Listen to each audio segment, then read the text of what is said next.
Sir आपकी एक statement है कि पीटीवी में काम नहीं करूंगा। कौन सी ऐसी चीज़ लाहौर में नहीं थी कि इंडस्ट्री को कराची शिफ्ट होना पड़ा? झूठ।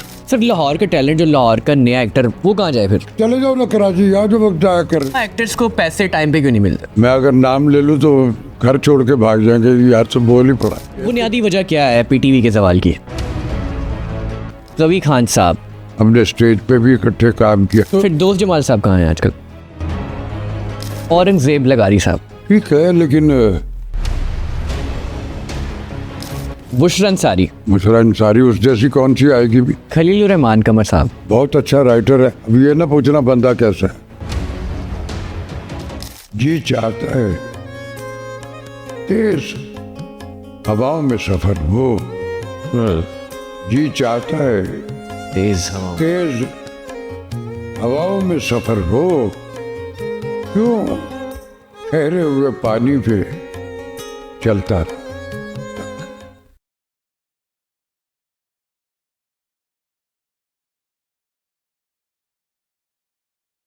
अस्सलाम वालेकुम ख़वातीन और हज़रात, मैं हूं फिरोज़ चौधरी और आप इस वक्त देख रहे हैं वॉइस ऑफ क्लिक मी पाकिस्तान का बहुत ही स्पेशल पॉडकास्ट। नाज़रीन, आज मेरे साथ जो यहाँ पर शख्सियत मौजूद हैं, बहुत ही मोतबर पाकिस्तान का फ़ख्र हैं। ऐसा कहना गलत ना होगा कि उन्होंने अपनी पूरी ज़िंदगी पाकिस्तान शोबिज़ इंडस्ट्री के लिए नाम की और पाकिस्तान के बेहद फिल्मों और ड्रामों में काम करके आपकी और मेरे दिलों में अपनी जगह बनाई। तो बगैर वक्त ज़ाया किए आज के इस पॉडकास्ट का आगाज़ करते हैं। मेरे साथ मौजूद हैं पीटीवी के सुनहरी दौर के शाह सवार और प्राइड ऑफ परफॉर्मेंस से नवाजे जाने वाले ये लेजेंडरी अदाकार जो किसी भी तारुफ के मोहताज नहीं है, जनाब राशिद महमूद साहब। सर अस्सलाम वालेकुम।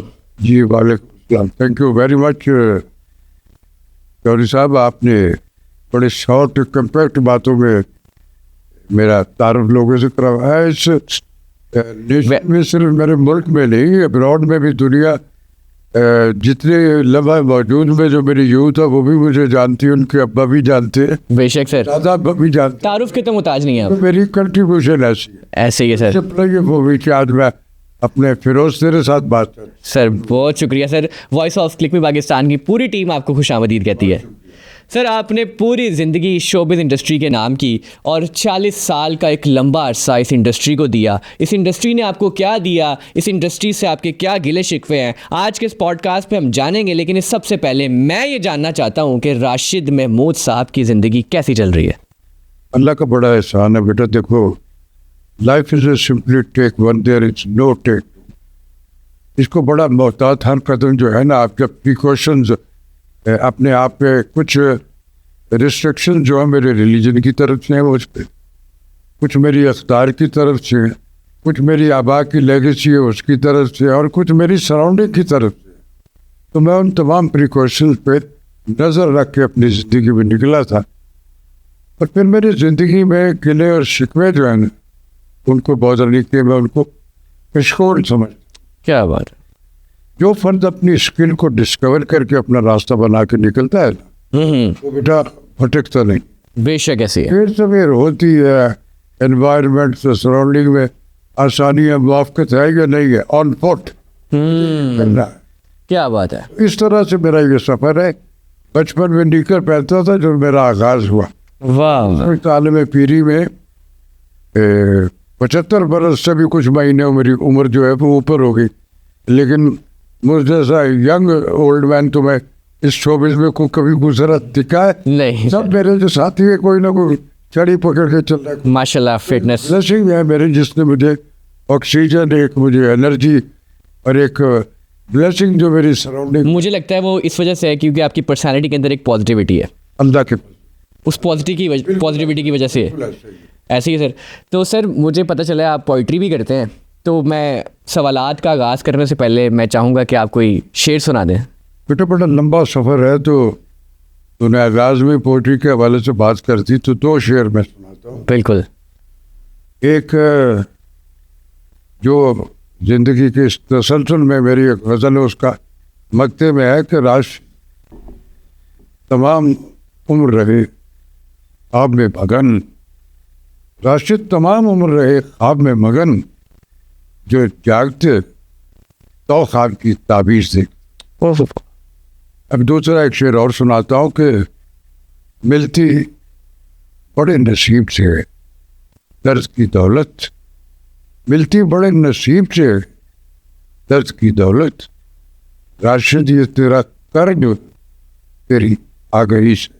क्या बात। अरे की इजाजत और दे एक और। जी जी जी बिल्कुल आज में जरा मूड बना दिए। बिल्कुल बिल्कुल। वो है कि ये भी खाना सच है जो मैं जिसके शेर में बोलने लगा हूँ।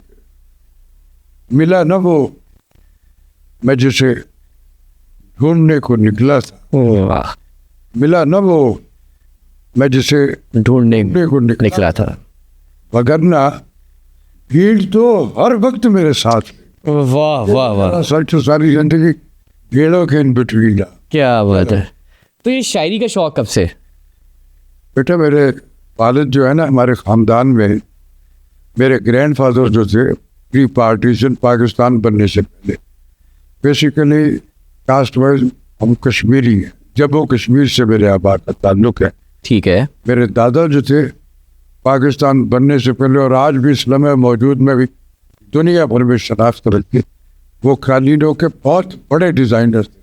अच्छा। के नाम की एक चेन है नक्काश। ठीक है। दुनिया में बिल्कुल सैकड़ों हजारों स्टूडेंट हैं उनके। बिल्कुल ऐसी है। का नाम था उस्ताद गुलाम मोहम्मद। ठीक है ठीक है। ये हमारी पहली नस्ल जो थी उसमें वो थे। फिर उसके बाद मेरे फादर लिटरेरी हल्का जो है कि प्रोग्रेसिव राइटर जो अमृतसरियों का एक टोला जिसमें मंटो साहब का भी नाम है, लुधियानवी साहब का भी नाम है, ज़हीर काश्मीरी साहब, ये हमीद साहब, हमीद अख्तर साहब, सलाउद्दीन नदीम साहब वगैरह वगैरह वगैरह, ये सारे के सारे मेरे वालिद साहब का भी उसी टोले से ताल्लुक़ है, लाजिश काश्मीरी। ठीक है। वाह। वो दूसरी जनरेशन जो इस लिटरेरी हल्के में सब जानते हैं उनको बहुत अच्छी तरह। मेरे वालिद साहब के रेडियो के लिए लिखा और तराने लिखे। क्या बात है। लिखा फिल्म में बेशुमार उनके बड़े बड़े मशहूर गाने, लेकिन पोइट्री की उन्होंने। वो जब थोड़ा सा यहाँ बेहूदगी वाला एलिमेंट होता बस मैंने लिखा भी। तो अब तीसरी जनरेशन जो रनिंग है जिसमें मैं हूँ, तो मैं उन जैसा तो शायद नहीं बन सका, लेकिन मेरे रब ने इस ज़मीन पे इस मुल्क में पाकिस्तान ने मुझे शनाख्त भी थी, मुझे इज्जत भी दी, रिस्क रोजी की आसानियाँ भी अता की और एक भरम और टिकलिटी भी अता की। बेशक ऐसी है। बेशक ऐसी। लाहौर से कहाँ से ताल्लुक़ है आपका? बेटा मैं 40 दिन के लिए मेरा जन्मभूमि जो है वो गुजरावाला है। अच्छा अच्छा। मेरी पैदाइश गुजरा में अपने घर का पहला बच्चा था पैदाइश में, तो मेरे ननियाल जो है वो अब भी गुजरावाला में मेरे बहन भाई कज़न जो है वो वही रहते हैं सारे के। तो मेरी पैदाइश वहाँ हुई थी और वो जो आगाज़ के 40 दिन होते हैं बिल्कुल वो तब का मैं गुजरावाला हूँ। ठीक है। मैं पैदा वहाँ हूँ तो मैं कोट करता हूँ कि मेरा जन्म, लेकिन मेरी सारी ज़िंदगी जो है वो लाहौर में, पक्का लाहौर। लाहौर के किस इलाके? मैं लाहौर में समनाबाद में। ठीक है। शुरू से समनाबाद में रह रहे हैं? मेरा पहले शुरू से पहले चौबरजी के पास एक हमारा आबाई करता। ठीक है। वो फिर वहाँ से जब शिफ्ट हुए तो मैंने ये समनाबाद वाला, मैं पड़ोसी हूँ मरहूम फतील चौपाई साहब का। क्या बात है। ये घर भी मैंने को 50 बरस पहले खरीदा था और मैं वही, बच्चे मेरे दाएँ बाएँ अपने अपने बना के निकल गए, लेकिन मैं वही उसे शनाख्त करते हैं लोग मीटिंग। लेकिन मैंने PTV लाहौर से 70 प्रोग्राम ऐसे भी किए जो मुख्तलिफ शहरों की बायोग्राफी होती। अच्छा। उसमें बुल्ले शाह की नगरी आई तो बुल्ले शाह का तस्करा तो आएगा, फिर उसका कलाम भी आएगा। बिल्कुल ऐसी है। तो वो 70 प्रोग्राम जिसका होस्ट भी मैं होता था, ऑडियोग्राफी भी मेरी होती थी। उसमें कभी कभार किसी इस स्पिरिचुअल बाबों के रेफरेंस उनके कलाम में कोई कैरेक्टर बिल्ड होता तो वो भी पोर्ट्रे करता था। तो 70 प्रोग्राम मैंने वो भी। क्या बात है। एक और बात कि अब जो हमारे पंजाब में आप सुनते हो कि इसके एहतराम में खामोश और बादब खड़े हो, वो भी मेरा बोला। क्या बात है। नमरा मिल जाते हो, बिल्कुल ऐसी है। वो भी मेरा बोला। क्या बात है। इस तरह का है वो। फिर उसके बाद स्टेज का दौर आया। ये जो लवरा जो आप एक इंटरनेशनल लेवल की बिल्डिंग देख रहे, अब उनको मजीद रेनोवेट किया जा रहा है। बिल्कुल जो दुनिया में इस वक्त लम्हा मौजूद में उस पर वो सारे के सारा उसकी भी फिजिबिलिटी बन चुकी है, उस पर काम भी तकरीबन शुरू हो चुका हुआ, शुरू हो गया वो सारे। ठीक है। यहाँ आए एक 140 गालिबन या 139 सीटों का एक हॉल हुआ करता था, और एक बार थोड़ा था, एक सीजन वाला ड्रामा थड़े पे होता। अच्छा। वहाँ से हमने काम किया। लेकिन ये वो दौर है जब सचमुच का ज़मीन से, रेतल से, कल्चर से, अखबार से, ह्यूमन साइकी से और अपने लोगों से जुड़ी हुई कहानियाँ। क्या बात है। वो स्टेज प्ले की। ये वो दौर था जब डॉक्टर अहमद सज्जाद, अली एजाज, मोहम्मद कबीर खान और इसी तरह के और बड़े बड़े सारे नाम जो था, मैंने उनके साथ बेशुमार काम किया। क्या बात है। फिर उसके बाद ऑडियोग्राफी का मेरा, चूँकि मैं कमर्शियल वॉइस था, तो दाल रोटी के बंदोबस्त मेरे रब ने रखे मेरे हमेशा। क्या बात। तो मैंने मांगा ही उसी से।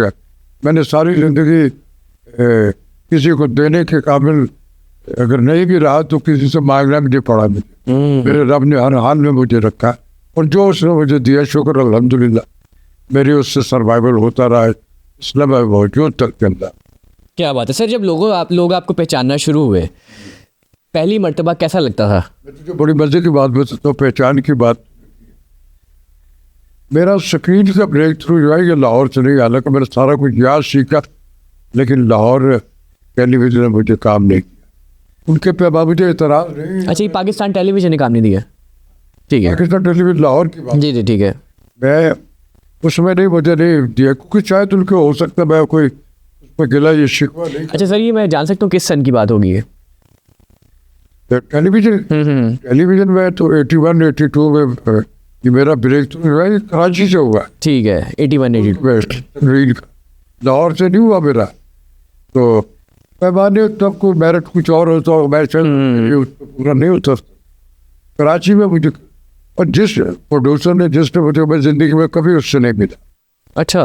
एक दिन मेरी मुलाकात होती है उनसे, एक दोस्त के रेफरेंस से। बातें बातों ने बताया कि ये ब्रॉडकास्ट, मैं कराची रेडियो पे भी उस टेलोर में काम कर रहा था। रेडियो पे मैं एक और, फिर मैं भूल जाऊँगा ये बात, तो ये भी बता दूँ, कराची रेडियो पे काम करते तलत हुसैन आएगा कोई उस जैसा ब्रॉडकास्टर, बिल्कुल नहीं। मैंने रेडियो पाकिस्तान कराची पे उनकी बदर, उनकी अम्मा के साथ भी काम। वाह। शाइस्ता बेगम बहुत आला ब्रॉडकास्टर, उसमें बहुत बहुत बड़े नाम जो है, उबैदा अंसारी, फला फला फला, इन सब के साथ में। तो मुझे लफ्ज़ों की ये जो ज़ेरो बम और असरारुल नबूज़ है, सब लोगों को सुन के मैंने सीखे। वाह। वह तो उसी हवाले से मेरी मुलाकात हुई कराची टेलीविज़न पे। मोहसिन अली बहुत बड़ा नाम, बड़े बड़े लोगों को ब्रेक दिया। उनसे बोलो कर आपने टीवी पे काम क्यों नहीं किया यार, इतनी मजाक करी, ये तारीफ करके बता रहे हैं ये। मैं कहती मुझे दिया भी नहीं किसी ने और मैंने मांगा भी नहीं। वाह। कहने लगे अंदर तो कई अरे, मैंने कहा मोहसिन साहब के मैंने तो अंदर पता नहीं विलियम वाइलर के काम में कास्ट होने का दिल में सोचा हुआ, वो मुझे तो उसको भी करके दिखा दूँ। ओके अच्छा, तो मैं तुम्हें कर काम दूँ। मैंने कहा जी देखिए, हमारे यहाँ एक टर्मिनोलॉजी होती है टीवी पे कि टागे का पार्ट, वो नहीं करूँगा। मेरा ज़िंदगी में स्क्रीन पे अगर मुझे करना है तो मुझे कोई ऐसा चैलेंज मिले जो मेरे पर पुरजे वो खोल देंगे, मैं उनको बिल्कुल समेट के बैठ जाऊँ कि मैं ये नहीं कर सकता। चैलेंज मिलेगा तो मैं करूँगा। एकलव्य को देख के मुस्कुराए और फिर कहते तुम्हें अगर चैलेंज दिया जाए तो कैसा करूँ? मैंने कहा मौसम भाई ऐसा करूँगा, आप याद करो। यही मेरी ऑडिशन। उन्होंने कहा कल 3 बजे आ सकते हो? मैं क्या आ जाऊँगा। कल मैं 3 बजे गया उनके पास। उनके कमरे में जो उस वक्त 80s के लेजेंड थे इस मुल्क के, सब के सब उनके कमरे में बैठे हुए रहे, भीड़ लगी हुई थी। मैं भी, मेरे लिए भी उनमें से बेशुमार लोग ऐसे थे जिनको मैं जिंदगी में पहली बार लाइव देख रहा था। तो भाई ये शकील साहब बैठे, ये फलां बैठे, ये फलां, ये फलां, सबको देख तो मैं गया बैठने के लिए, मुझे कुर्सी दी, बैठ गया। अब उन लोगों को अंदाजा नहीं था कि ये भी ये बुलाया गया, और उनके टेबल पे स्क्रिप्ट का एक ढेर रखा हुआ था। अच्छा। 3 एपिसोड थे, एक नई सीरियल जो उनकी वो प्लान थी उसके, वो मुख्तलिफ उनका नाज़मुद्दीन उनके इस वक्त अब्रॉड के बहुत बड़े चैनल के गालिबन हेड भी लगे, इंग्लैंड भी, वो उनके उस वक्त असिस्टेंट थे जो कर। अब वहाँ बातें शुरू हो गई, कुछ कर करा करोगे, चले जी चलो अपना। अब वो नाम आर्टिस्टों के एक का देते हैं, वो 3 स्क्रिप्ट उठाता है और उसको देता है, ये बांटे चले जा रहे। उसके बाद मैंने देखा कि उनके उस टेबल पे सारे बट गए। अब 3 या 6 2 बंदों की स्क्रिप्ट जो वहाँ पड़े, मेरे दिल में आया कि यार ये जो स्क्रिप्ट है वो स्क्रिप्ट था नसीब इजाज़ी साहब का नावल है शाहीन। ठीक है। बहुत मकबूल नावल था उनका, स्पेन की कहानी थी उस दौर की पुरानी। उसमें 2 रोल रहे, क्योंकि एडवर्टाइजिंग में रहा हुआ तो मैं फिल्म पब्लिश के प्रोग्राम भी बनाया करता था। ठीक है। उसमें एक फिल्म बनी थी गमराता, वो भी सेम यही कहानी थी, उस शाहीन वाली सारी की तरह। उसकी पब्लिसिटी भी मैंने की थी। तो फिर मैंने जब वो उस फिल्म की पब्लिसिटी आई तो मैंने उस फिल्म को प्रीव्यू भी किया हुआ था और उस नावल को पढ़ा भी हुआ था, तो मुझे पता। अब मेरे हिसाब से वो सारे कैरेक्टर, अब उसमें 2 कैरेक्टर बाकी रह गए थे, जो एक नेगेटिव है और एक पॉजिटिव है, जो लीडर। ठीक है। पॉजिटिव जो था वो तो बदरविल मुगीरा, और जो दूसरा नेगेटिव था वो स्पेनिश किंग फर्डिनैंड। बिल्कुल। मैंने कही यार ये तो देख, हीरो तो मैं हो नहीं, विजुअल तो मेरा हीरो वाला कभी भी नहीं रहा, ये 2 रह गए तो मैं क्या करूँ, कौन सा चैलेंज। अब उन्होंने जब उसमें कहा कि ये राशिद महमूद साहब सबने तो सबने बड़ी समझ, ये इसमें किंग फर्डिनैंड का रोल कर।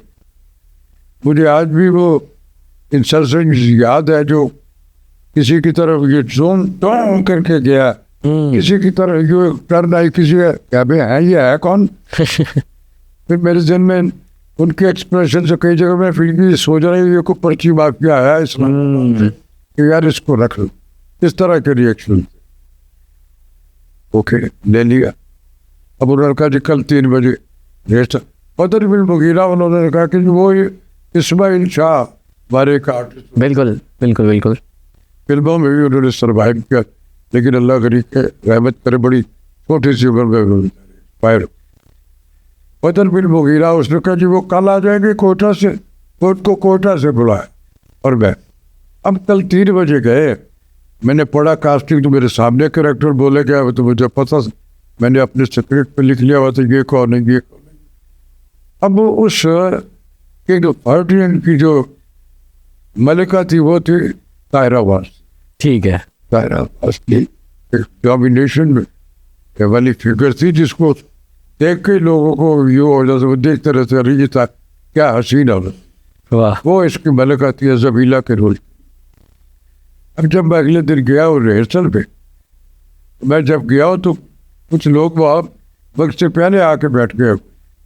अब तायरा वास्ती के बराबर में एक दोस्त बैठे हुए, मेरे बड़े उनसे बाद में दोस्ती भी होगी, वो भी अल्लाह के पास चले गए, अनवर इकबाल था, वो बराबर में मैं गया। मैंने जाके पहले ही सवाल जब मैंने देखे सब इस्लाम है, और सब मुझे देख रहे हैं अभी यार कौन है, लेकिन वो सारे अजीब से को बॉदर नहीं किया किसी ने। तो मैं उनके पास गया, मैंने कहा डियर आप यहाँ से उठ के इधर आ जाइए। तो सारे ने देखा भाई ये उनको अनवर इकबाल कर उठ के, तो कहने लगा जी क्यों। मैंने कहा भाई मेरा सारा रोल जो है इनके साथ तायरा वास्ती साहिबा के साथ है और लंबा आया, तो मैं इनके नज़दीक बैठूंगा तो हमारी रिहर्सल कम्युनिकेशन जो है वो ज़्यादा बेहतर, तो प्लीज़। उसने एक लम्हे को सुन, लेकिन मेरे कॉन्फिडेंट होने पर उसने कहा यार ये तो बाकायदा डोमिनेशन से गुफ्तगू करते। क्या बात है। मेहरबानी उनकी, वेल मैनर्ड आदमी। वो जाके दूसरी कुर्सी पर बैठा, मैं उनके बराबर। रिहर्सल शुरू हुई। अब यकीन करेंगे क्रिज्मा और वो था उसके आस का चैलेंज तो था वो, बेशक। वो स्क्रिप्ट जो आप यकीन करेंगे कि मुझे 3 स्क्रिप्ट जो थे मेरे, अपना रोल तो मुझे याद था ही था, मेरी मलका ने क्या बोलना वो भी मुझे याद, और सराउंडिंग में उसके बिटवीन जो दूसरे लोग बोल रहे वो क्या बोले, एक एक लफ्ज मुझे ज़बानी याद था। क्या बात है। अब रिहर्सल शुरू हुई और स्टार्ट रिहर्सल जो हुई है उसमें उसका दरबार है उस बादशाह का, उस पर उनकी एनिवर्सरी है, सालाना शादी की, तो तमाम तर अवायदीन जो है उस मुल्क के वो सारे के सारे उस दरबार में मौजूद, ये वाला सीन था। और उसी के अब वो जब शुरू हुआ तो रिहर्सल हुई है। अब मैंने जब हमारी बारी आई उससे पहले सुन रहा हूँ वो बोल रही है, मैंने बोलना शुरू किया। जब मैंने बोलना शुरू किया तो मैंने यूँ बोल रहा हूँ, फिर मैं सब रिएक्शन में इधर इधर, अब उन लोगों को भाई ये कौन है, अभी ये तो बोल रहा है और वेरिएशन से बोल रहा है। वाह। बोलते बोलते बोलते मैं उनके साथ आया, मलिका के साथ उसके मैटर तक आया। बोल रही है, एक जगह बोलते हुए इनसे फंबल हुआ, मैंने कहा आप गलत बोलिए, ये था। क्या बात है। तो इस तरह का सारा, अब उन लोगों को सबको दौड़ा कि यार ये ब्रॉडकास्टर है कोई। अब उनमें ये भी मैं एक्सप्रेशन है कि अच्छा बेटा ये टीवी है, वो रेडियो और चीज़ है, ये टीवी कोई बात नहीं, ठीक। मेरा वो एपिसोड जो है पहला चला है, पूरा मुल्क अगले दिन पूछ रहा था ये। वाह। वो दिन आज का दिन है, ये काम मांगा तो मैंने वो भी नहीं था, वो भी मेरे अल्लाह ने मुझे थी। उसके बाद मुझे इस लम्हा मौजूद तक याद ही नहीं मैंने कितने सीरियल किए, और इस मुल्क के कोटा का स्टेशन छोड़ के हर स्टेशन ने मुझे अपने सीरियल और कामों के, और मैंने हर जगह जाके। क्या बात है। इसी सफ़र के दौरान कभी मोहब्बत हुई?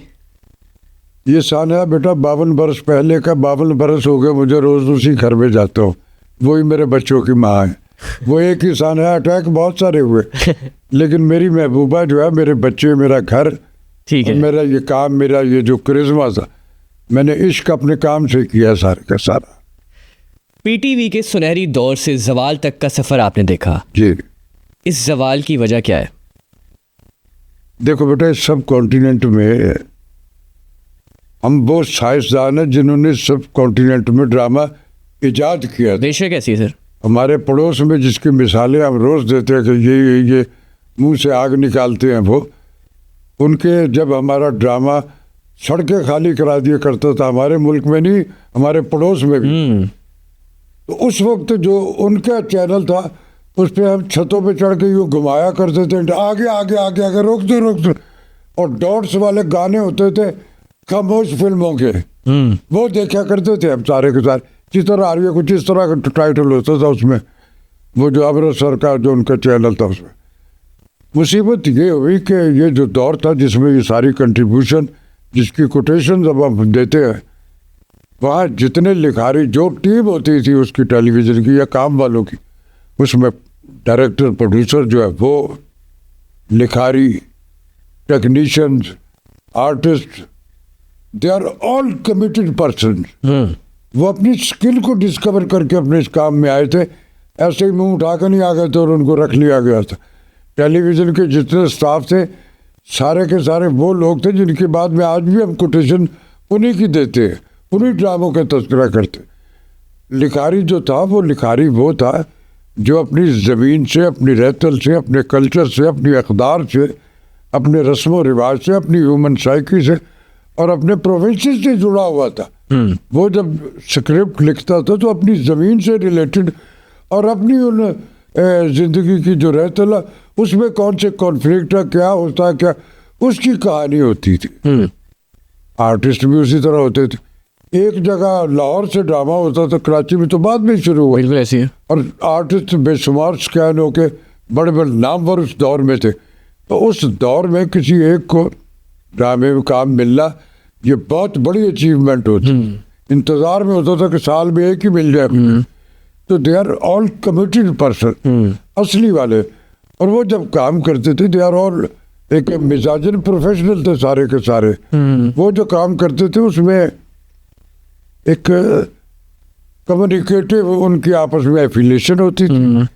सारी टीम के पिप्स जो है एक फ्रीक्वेंसी पे बजते थे, और जब एक फ्रीक्वेंसी पे सारी टीम की टी टी टी टी आएगी तो उसके आफ्टर इफेक्ट भी तो एक ही फ्रीक्वेंसी को, तो उसमें उसके आफ्टर इफेक्ट में एक ऐसा काम होता था जिसमें कहीं कोई शॉर्टकट नहीं होता था और सिर्फ गिमिक्स के लिए उसमें दे आर ऑल असली वाली चीज़ें होती हैं। वो कन्विंसिंग जो पूरा ड्रामा होता था उसमें नेगेटिव रोल हो, चाहे मैं कर रहा हूँ कोई कर रहा है, तो वो बिल्कुल अब जब देखते तो हमें लगता था कि यार ये हमारी रहतल की कहानी है, क्योंकि हमारी सराउंडिंग में सारा कुछ वैसे ही था जिसकी निशान। और फिर हमारा जो स्क्रिप्ट होता था उसमें सिर्फ सर्वाइवल गिमिक्स मजारी पर नहीं होता था, उसमें जो कवायते हैं उनको भी पोर्ट्रे किया जाता था और उनसे बचना कैसे, उनको ठीक कैसे करना है, उसके सोल्यूशन भी बताए जाते थे उसके वाइंडअप पे कि ये जो खराबियां थे इसके आफ्टर इफेक्ट उसका अंजाम ये होता। मुआशरती मसाइल। एग्जैक्टली। तो वो जो था वो डोमिनेशन, वो कन्विंसिंग होता था। फिर उससे खराबियां जो दौर आया उसमें ख्वाब बिकना शुरू हो गए। ठीक है। अब्रॉड से आया कि साड़ियाँ, अम्मा जो है उनकी ड्रामे में सुबह उठी है बेडरूम में तो उसका मेकअप नहीं खराब, बाल भी नहीं खराब हुआ। अरे ऐसा आमला तो नहीं होता। हमने उस पोर्ट्रेल को कि यार लोग इनसे कन्विंस होते हैं साड़ियों से, ये उधर हमारे भी वही गिमिक्स होना शुरू। ठीक है। और द टाइम बिंग वो रहे, फिर वो भी ख़त्म हो गया कि नहीं यार ये बहुत हो गया, मिनॉरिटी हो गई। फिर उसके बाद कबाहत ये हुई कि स्क्रिप्ट में अनड्यू उस तरह की चीज़ें जो ख़ानदानों में शामिल कर, अब्बा जो है वो भी करप्ट है, बीवी जो है वो भी है, अम्मा का भी वही चाले है, बेटी और दामाद और हमारे बेटा रिलीजन में ये नहीं है। बिल्कुल ऐसी है। हमारा रिलीजन जो है वो दुनिया में जितने भी रिलीजन उतारे गए रब ने, जितने भेजे उस दौर के सारे किसी रिलीजन में शर की तलकीन नहीं है। हर रिलीजन जो है उसने पॉजिटिव चीज़ें, जो खैर जो है उसको पोर्ट्रेल किया। हमारे रिलीजन इस्लाम में कलमा को है, हमारे रिलीजन में जो आज़ादियाँ वो किसी दूसरे रिलीजन में नहीं है, लेकिन वो मादर पिता आज़ादियाँ नहीं है कि आपका जो जी चाहे आप अपने तौर पे कर लो। बेशक। खराबी ये हुई हमारे यहाँ बर्बादियों की कि उसमें इस तरह के स्क्रिप्ट आना शुरू, जो फॉर द टाइमिंग शुरू, बुराई जो है वो जल्दी ऐसी है, अट्रैक्ट करती है। नेकी करने से पहले सोचना पड़ता है यार इसमें तो इतने पैसे लग जाएंगे जब मैं किसी गरीब की मदद कर, तो वो लेकिन जो करने वाले हैं वो करते। तो उसमें ये हुआ कि वो देखते, फिर उससे वो फिर आपको इस तरह की एक मिनॉरिटी होगी हमारे चैनल्स पे ड्रामों की कि आप इस चैनल पर उसमें भी उसी तरह का, और यही नहीं आपको समझ कि कौन सा एक ही ड्रामा सब पे चल रहा है। उसके आफ्टर इफेक्ट में व्यूअरशिप जो है वो कम हो गई। फिर हमारे भाई को रेटिंग, यहाँ पे सवाल ये भी है कि राइटर्स की कमी हो गई। नहीं बेटा, राइटर की कमी नहीं है। तो फिर राइटर एक तरह का ड्रामा क्यों लिख रहा है? वो एक तरह की कुछ सौदा वो बिक रहा है। जब कोई वॉशिंग पाउडर बिकेगा तो सारों के शेल्फ में वही रख लेंगे और सब कहेंगे हमारा इतना सस्ता और ये उनसे 5 कपड़े ज्यादा धो देता है। ये इकोनॉमिकल इंसेंटिव के बिकता, लेकिन वो लॉन्ग लाइन पे होता है। फिर इसका यहाँ पे ये भी तो पॉइंट है ना कि लोग ये देखना चाहते हैं, इसलिए राइटर्स वो दिखाना चाहते हैं। हम लोगों के तो हम खुद टेम कर रहे हैं। जिस नेशन में हम रहते हैं, मिनॉरिटी तो हमारी जिंदगी में 76-78 बरस से इस्लाम मौजूद, तब कोई ना कोई कबाते हैं जिनसे हम गुजर रहे हैं। ठीक है। बिल्कुल एक रिलैक्स नेशन तो नहीं है ना, ऐसे ही है। हम वो नेशन है जिनके राइट्स जो है वो हमें नहीं मिल रहे हैं। ठीक है। और अगर कोई देने आता तो उसको हम टिकने नहीं देते। ठीक है। तो उसमें ये जो एक फ्लक्चुएशन है, ये उसके भी आफ्टर इफेक्ट है कि हम एक उस सराउंडिंग से निकलने के लिए कोई गिमिक मदारी पर भी उसको भी देख के अपने रिलैफ कि अपने उस मिनॉरिटी से निकलने के लिए भी हम लेकिन ये लॉन्ग लाइफ नहीं होता अल्टीमेटली कि यार ये रोज का काम शुरू हो गया। तो अब उस तरह के ड्रामे भी आहिस्ता अब तो बुनियादी वजह क्या है पीटीवी के सवाल की? पीटीवी पे तबाही ये हुई कि जो हुकूमतें आई, अच्छा, उन्होंने अपने एफिलेटेड बंदे जो है ना उनको भाग, दुनिया में हर इंसान जिसको जमीन पर उतारा गया रब, सबके कॉन्टेंट्स एक है। ठीक है। लेकिन एक राज हर बंदे के अंदर रखा हुआ है जिसका मैं पहले भी आप ही की गुफ्तगू में तस्करा कर चुका, जिसको हम स्किल का नाम देते हैं। ऐसे ही है। एक बंदा जो है जिसके कंटेंट्स में रब ने स्टैटिक नहीं रखी हुई, मुझे स्टीवन स्पिलबर्ग उसमें से निकाल के दिखा दे कुछ। एक क्रिएटर में और एक खरादिया जो है वो बहुत अच्छा काम करता है, जॉब है वो भी ऐसे, लेकिन वो क्रिएटर नहीं होता। उसके पास में कोई ना कोई टूल लेके जाता हो कि यार ये मेरा टूट गया इसको बना दो, वो उसको उसी तरह का बना के, लेकिन वो नई चीज़ ईजाद नहीं करता है, वो क्रिएटर करेगा। हमारा वो सफ़र रुक गया बेटा मिनॉरिटी का। तो अल्टीमेटली लोग उस, लेकिन फिर उसमें जहाँ जहाँ लोगों के बेशुमार ड्रामे, हुमायूं सईद की प्रोडक्शन जो आई है उसकी खलील और हमारे कमर की धुएं निकाल दी उसने कानों से दुनिया भर। तो जहाँ बात बड़ी बात हजरत अली करमुल्लाह वजह का कॉल है कि ये मत देखो कौन कह रहा है, गौर इस पर करो ये क्या रहा है। बात बड़ी किसी भी मुंह से निकली जाए वो सुनी जाएगी बेटा। तो बड़ी बात होगी तो सुनी जाएगी ना। क्या बात जब हमारे एक बिल्कुल एक ही बात हर जगह सुनाई तो सुन ली यार एक बार के मैं रोज रोज सुनता रहा। जहाँ आपको नई इंटरप्रिटेशन को नई कोटेशन मिलेगी तो आप बहुत रखें यार ये तो हमने कभी सोचा ही नहीं था। तो इस तरह की जरूरत होती है। ठीक है सर, ड्रामा इंडस्ट्री का आगाज लाहौर से होता है, जी हाँ उसके बाद सारी इंडस्ट्री कराची शिफ्ट हो जाती है। जी। क्या वजह है, कौन सी ऐसी चीज लाहौर में नहीं थी कि इंडस्ट्री को कराची शिफ्ट होना पड़ा? झूठ, अच्छा झूठ लाहौर में, बेईमानी लाहौर में था। हमारे पंजाब में मूजद जो है साइंसदान ईजाद हमने की, और फिर हमने हमारे जो कमिटेड पर्सन थे जो करने वाले काम थे जिन्होंने ईजाद किया वो आहिस्ता आहिस्ता इसमें घुसपैठियों का राज हो गया। अच्छा, इसमें वो ताजर आ गए जो शाम को गिनते थे, जिनको अकबरी मंडी की दुकान में होता वो बिजनेस का एक अपने टैक्टिस होते, वो कहते हैं शाम को मेरे इतने पैसे जब उस तरह के लोग आ गए जिसमें जमालियती ये काम जो है ये ताजर का काम नहीं, ये कमिटेड पर्सन का काम है जिसके अंदर वो क्रिज्मा होता है कि यार मुझे अपनी ज़मीन के लिए अपने उसके लिए कुछ मोटिवेट करना, लोग वो करते आगे, वो इकनॉमिकल इंसेंटिव बॉदर नहीं करते हैं, वो सिर्फ इरादे अपने को करते मुझे ये करना है। उसमें रब उनको जो बेहतर कमिटेड होते हैं उनको इंसेंटिव उनसे भी ज़्यादा देता है। उसमें ये जो आता है वो आके बचत भी चाह रहा होता है और कह रहा होता है कि मुझे दिलारे से ज़्यादा मिल जाए।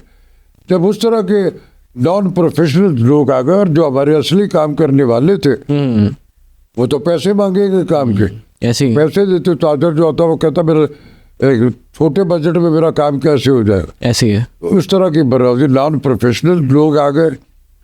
पैसे जो आर्टिस्टों को टेक्नीशियंस को जो आपके बाजू है आप उनसे काम तो करवाए चले और उनके पैसे आप उनको दे नहीं रहे, तो कितनी देर आप उसने कहा लालच भेजो, वो बेचारे वो काम छोड़ के, तो दो प्रोफेशनल असली वाले लोग थे वो यहाँ से भाग गए। सर लाहौर का टैलेंट, जो लाहौर का नया एक्टर, वो कहाँ जाए फिर? अब बेटा उनको देखो ये जो है ये बड़ा लंबा सफ़र है, ये बड़ा लंबा सफ़र है।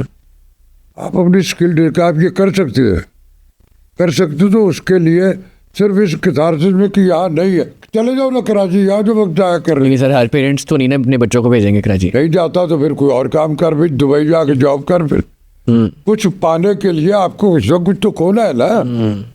आप सिर्फ अपने तौर पे हर चीज़ तो आपके इख्तियार में कमांड में नहीं होगी कि आपके एनवायरनमेंट में आपको मिले। उसके लिए आपको कुछ पाने के लिए बहुत कुछ खोना भी पड़ता है। आपको अपने उस टारगेट के लिए एक सफ़र है जिसमें हर्डल्स भी होगी। आप अगर उन हर्डल्स से बच के कहते हो कि मेरे आसानी से मिले, तो इस मुल्क में तो आसानी से बेटा हुकूमतें नहीं मिलती है, तो तुझे काम कैसे आसानी से मिल जाएगा? उसके लिए भी बहुत कुछ है, उससे गुजरना पड़ता है। एक्टर बेटा बिल्कुल दरवेश और एक्टर जो होता है ना, मैं उन दोनों को एक ही कैटेगरी में कहता हूँ। तो ये टिकटॉक्स बना रहे हैं, मैं बताता हूँ, मैं पूरी बात मुझे ख़त्म करने दो। एक्टर जो है ना वो नहीं है जो जिसको दिए मैं ज़बानी याद करके पढ़ के बोल रहा हूँ।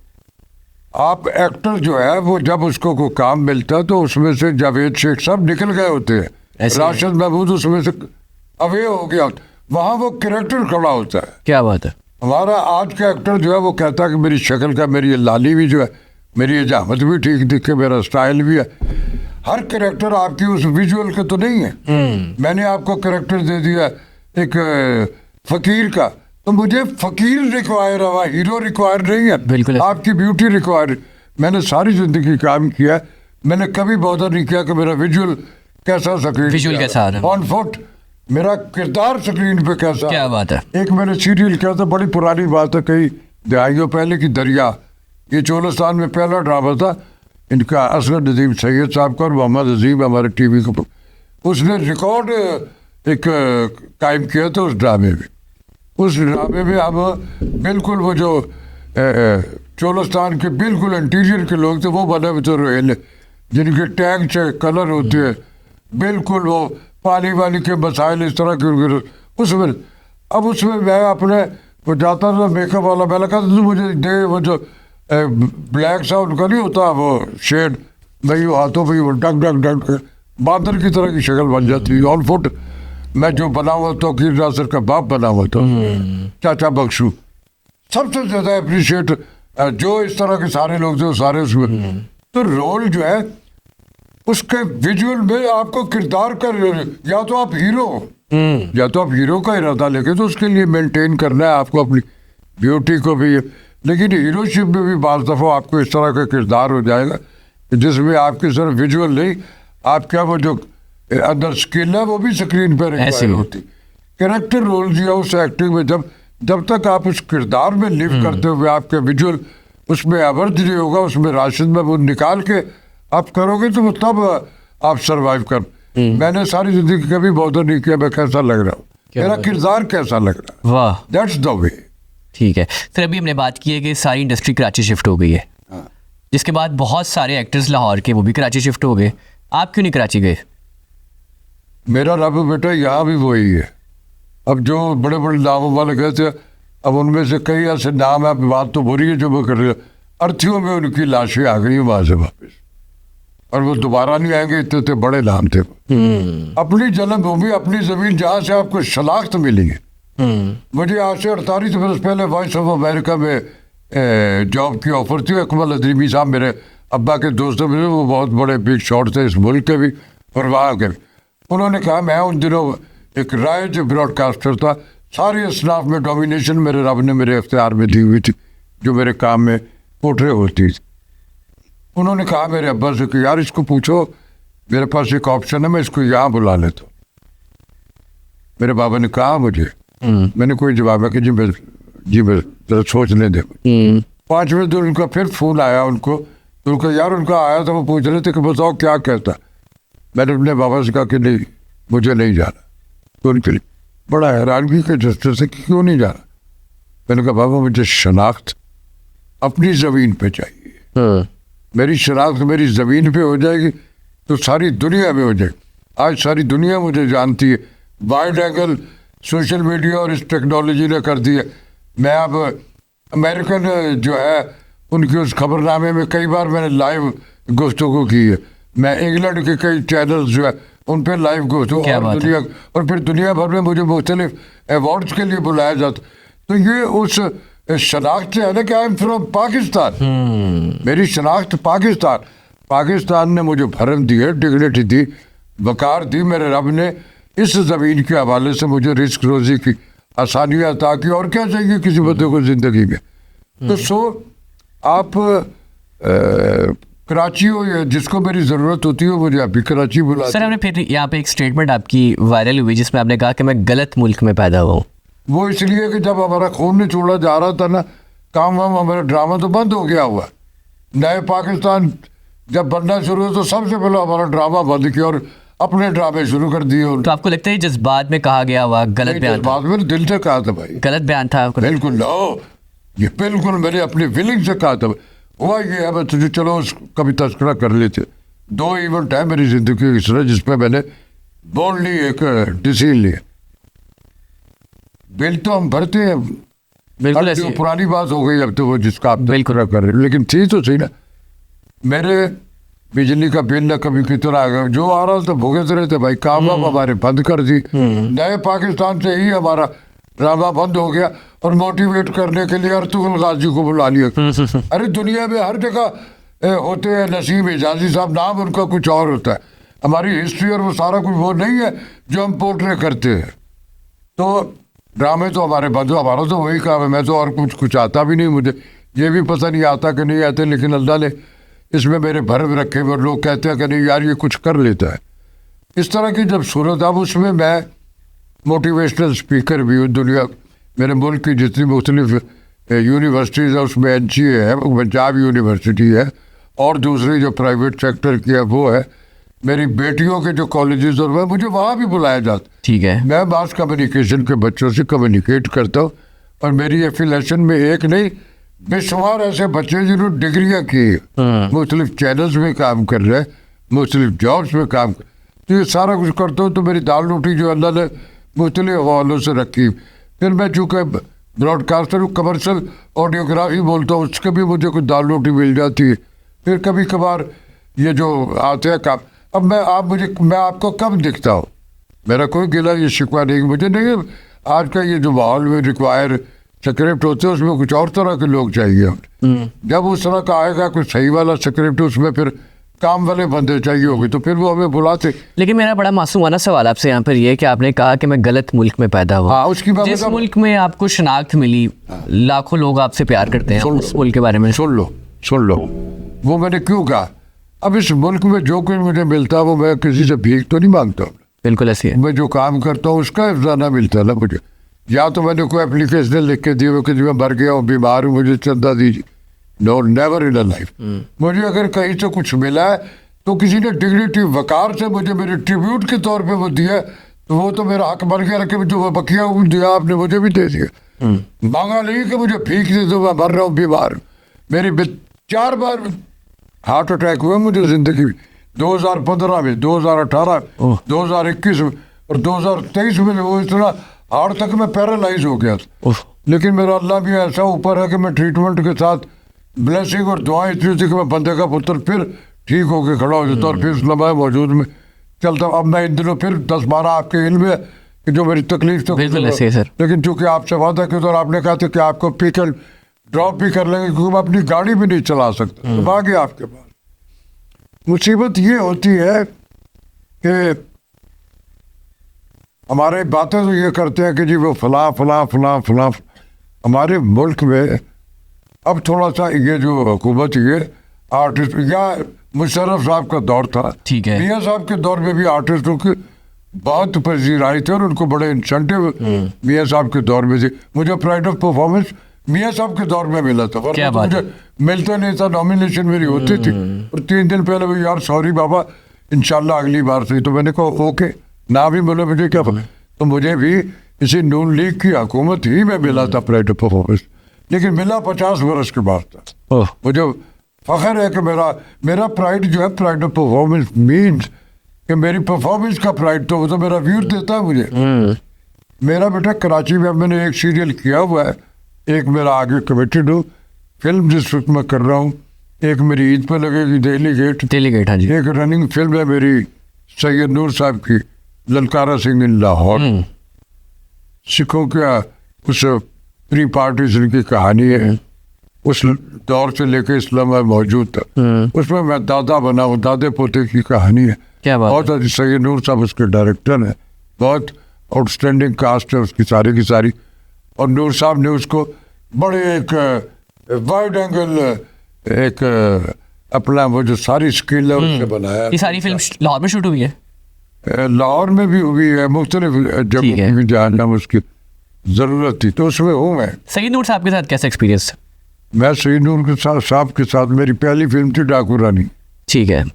और ये मेरा वो दौर था जब मैं फिल्मों में नेगेटिव रोल में लेते थे मुझे। उन्होंने मुझे कहा राशिद मेरे साथ फिल्म, तो मुझे बड़ा प्लेयर फील हुआ कि शाह जी ने मुझे बुलाया।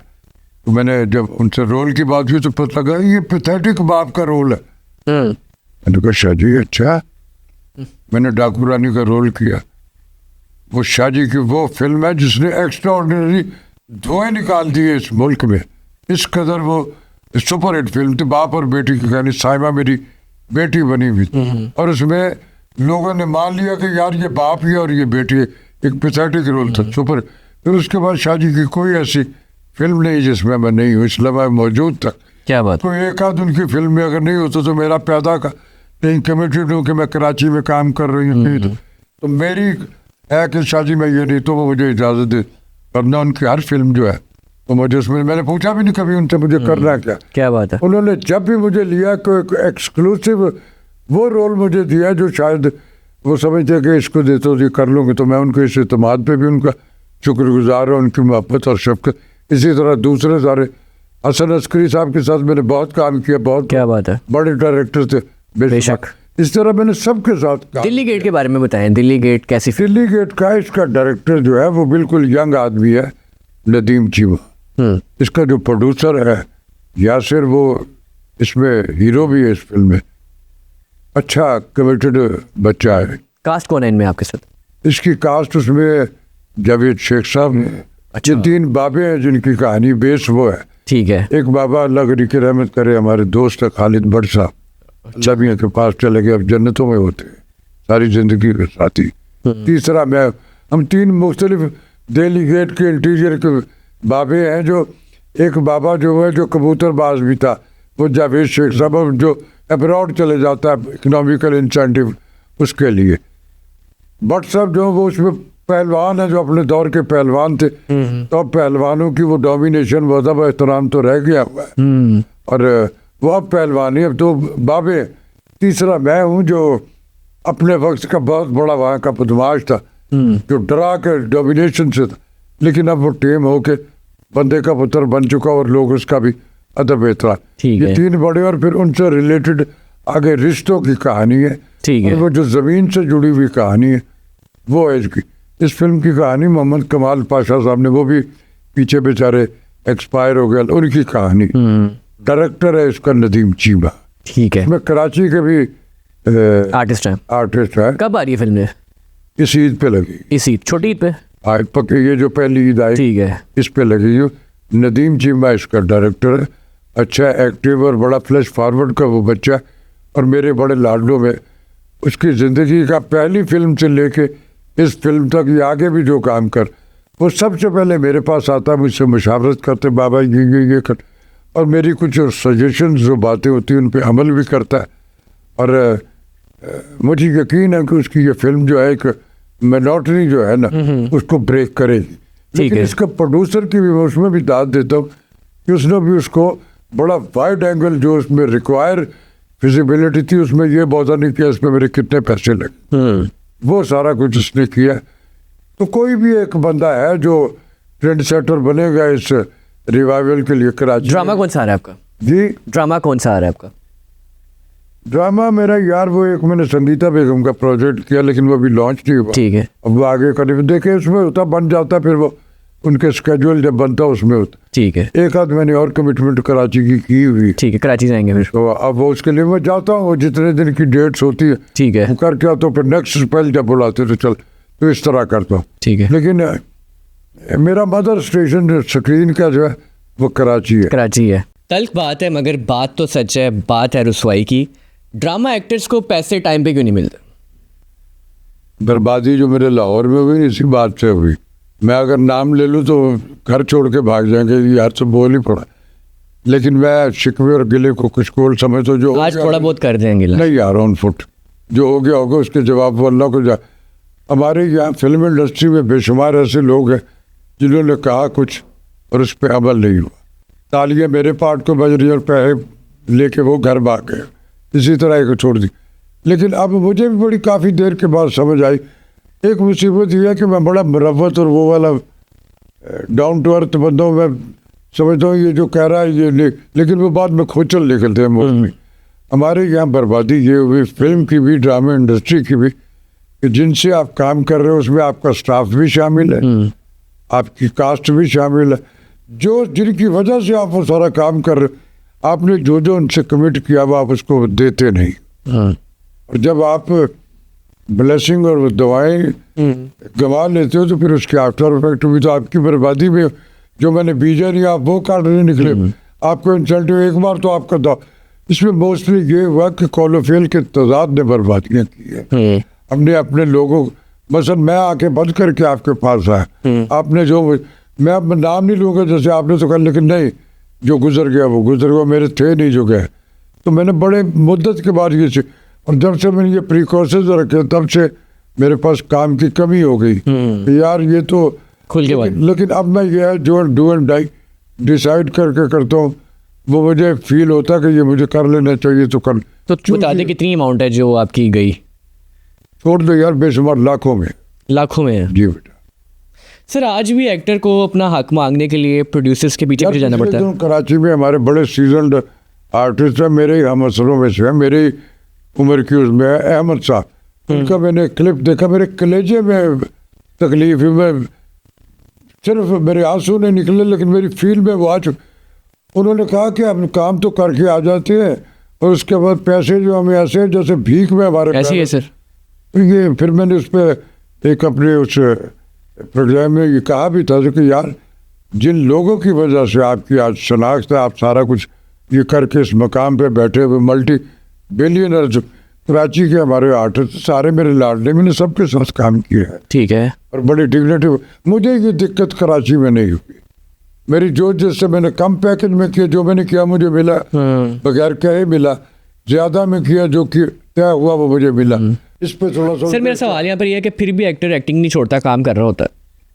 सर्वाइव करने एक्टर जो होता है ना, वो बेचारा खराद का काम नहीं आता उसे। कोई दुकानदारी वो नहीं कर सकता। अगर आता होता तो पहले ने कर ले तो जरूर रुलना था उसने क्या। अब यह है कि इसमें घुसपैठिए भी होते हैं। कुछ लोग होते हैं जो जिंदगी में काम करने का इरादा लेके निकले थे और करके दिखा, और कुछ लोग होते पंजाबी में कहूँगा कि कुछ कम पाउंड का इरादा लेके निकले, सर्वाइव वो भी करते हैं। तो वो जो होते हैं उनकी वजह से भी खराबियाँ होती हैं।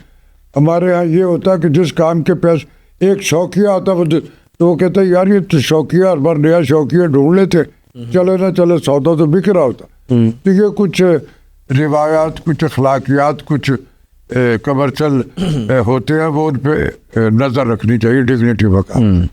ये तो बात होगी ड्रामों की। जी बेटा। फिल्म इंडस्ट्री की बर्बादी की वजह कौन है? फिल्म इंडस्ट्री में इससे भी ज्यादा बड़े झूठे शामिल है।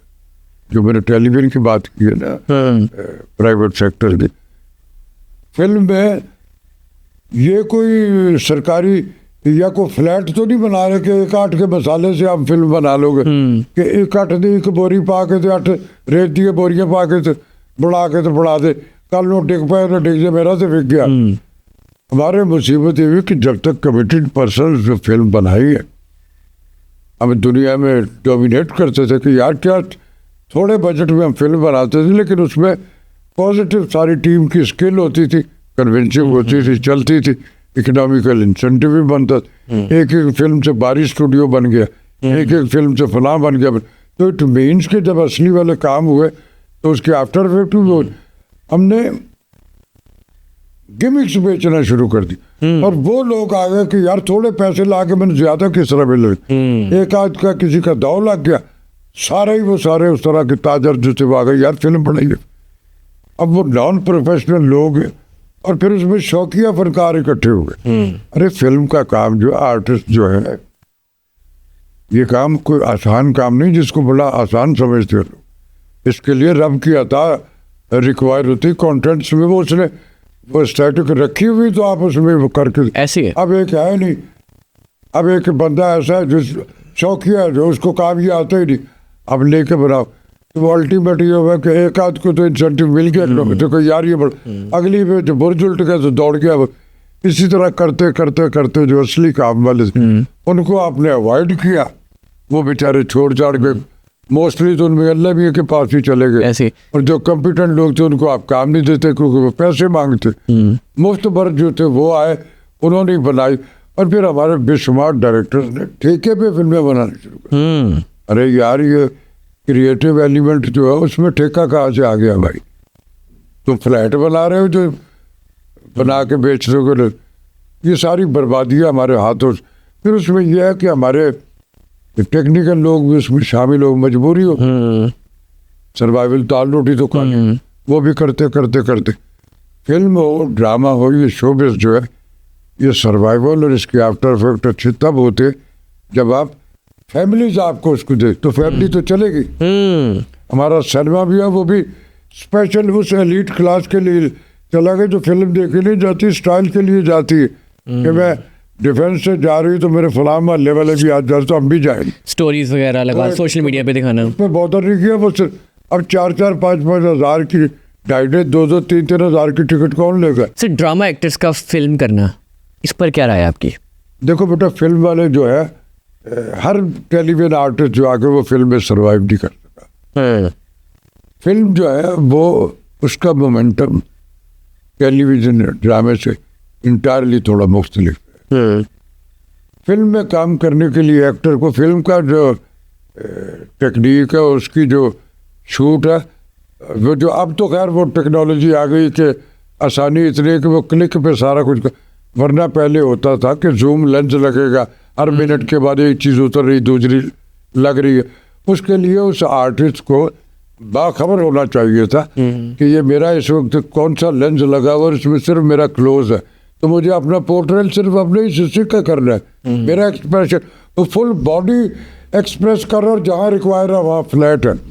तो वो अल्टीमेटली उसमें कुछ चीज़ों का सीखना भी ज़रूरी होता है। ज़िंदगी जो है ये सारी आखिरी लम्हे तक मैं उस्ताद बन जाऊँ कि मैं उस्ताद हूँ, मैंने पढ़ा, ऐसा नहीं है बेटा। हमारी आखिरी गिनती सांसों की, तब तक ये सीखने का, आज भी सीखने के प्रोसेस में मुझे आज भी जो चीज़ समझ नहीं आती, मैं अपने उन दोस्तों से पूछे, यार मेरे पल्ले नहीं पड़े, दसो ने क्या करना है, तो मशावरत निकल गई भी। हर बंदा जो अपने तौर पे, वन मैन शो नहीं होती है, ये टीम वर्क होता है, आपस में मिल के हम सब एफिलिएट डिस्कशन करते हैं और फिर उसका तो सीख लो, जो चीज़ नहीं समझ आती पूछ लो यार। ऐसा ही बात है सर। उलमा से आपके बड़े इख्तलाफात हैं? नहीं, इख्तलाफ नहीं है, आइडियोलॉजी से इख्तलाफ है, तो इल्मा को ऑन करते हो, अल्लाह वाले हैं वो सारे।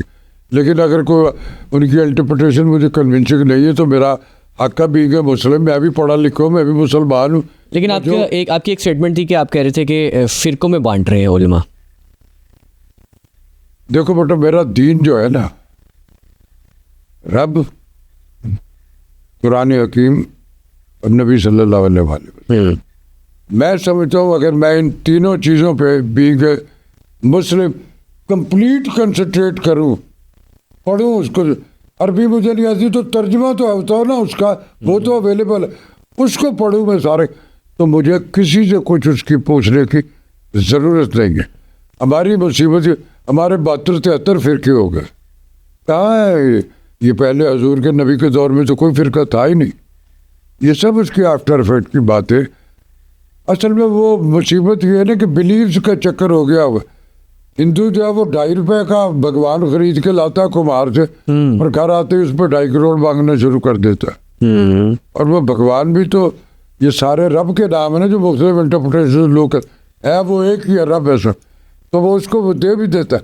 लेकिन ये सारे इम्तहान है, बेशक ऐसी है। रब आपको दे के भी देख रहा है ये करते क्या है, ये मेरा ह्यूमन बीइंग अशरफुल मखलूकात जिसको नाम दिया गया, ये कर क्या रहा है। तो उसमें ये इस तरह की है, कौलो-फेल का तजाद है। आप बताओ ना, मेरे उलमा कराम जो है, अरे आप तो 9 करोड़ की गाड़ी में बैठ के आए, आप मेरे आलम में किसी एक का नाम नहीं लेता, 9 करोड़ की गाड़ी में बैठ के आए हो आप, आपका कितने ही कनालों में आपका घर है, फार्म हाउस है, ये है वो, और मुझे आप आके सादगी की तलकीन कर रहे हो। क्यों भाई, साइकिल पे आओ ना तुम, किसी भी। लेकिन सर अल्लाह ताला ने अगर उनको दिया है तो इसमें क्या बुराई है? तो फिर मुझे क्यों कहता सादगी करे, मुझे भी तो कहो ना कि तुम भी जाओ कमाओ यार, मुझे क्यों तलकीन कर रहा है? मैं आपसे इम्प्रेस, आपसे इंस्पायर तब होगा जब का आपका किरदार जो मुझे कहा जा रहा है, आपका अपना अमल भी वो होगा।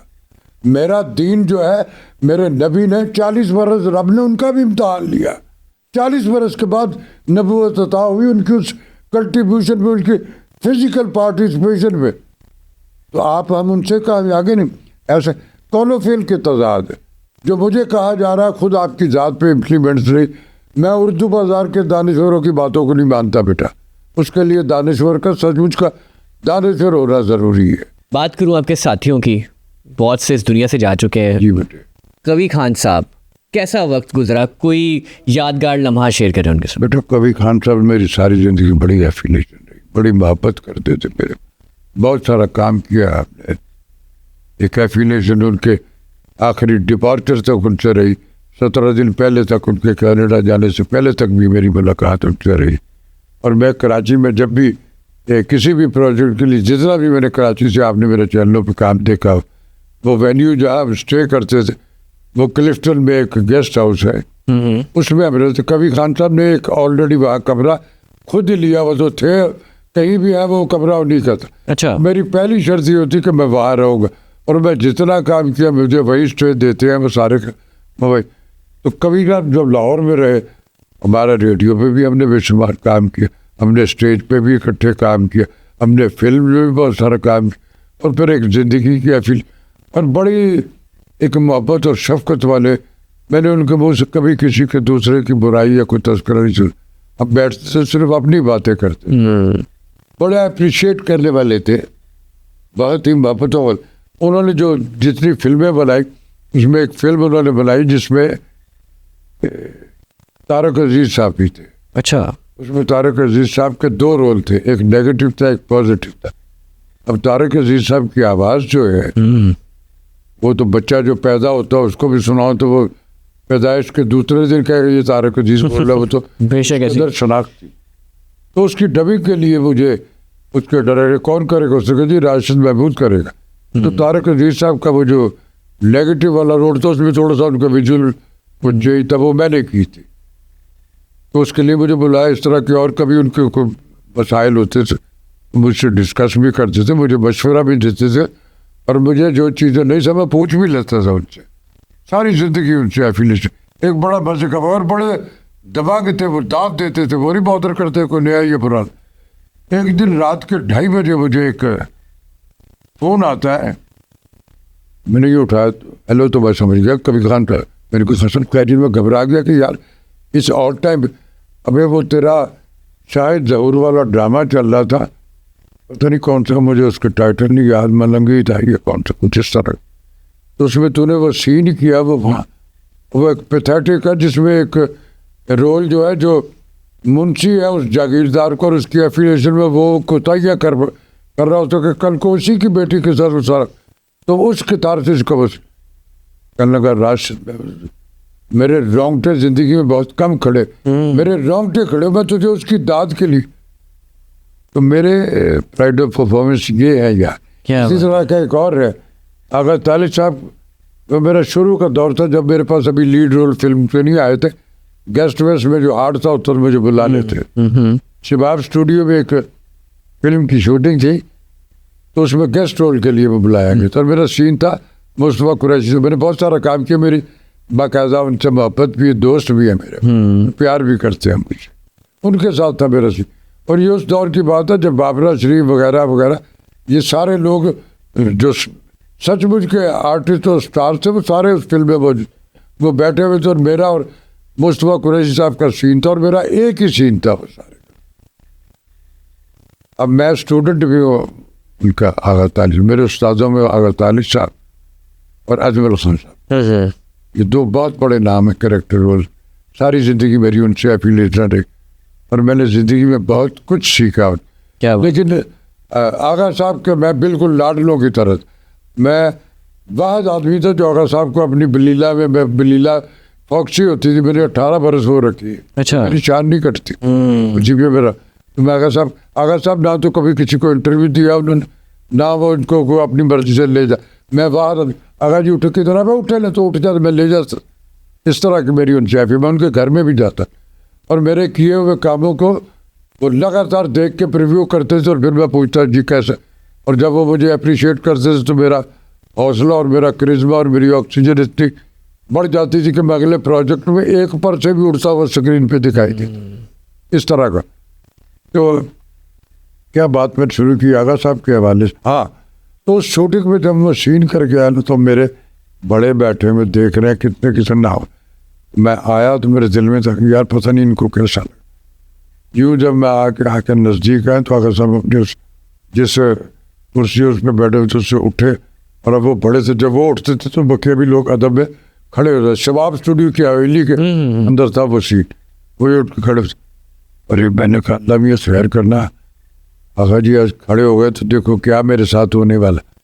अब मैं नज़दीक तो उनकी तरफ देख रहा तो उनके चेहरे पे एक स्माइल आई, और फिर उसके बाद कहते हैं कि शेर है सुनो।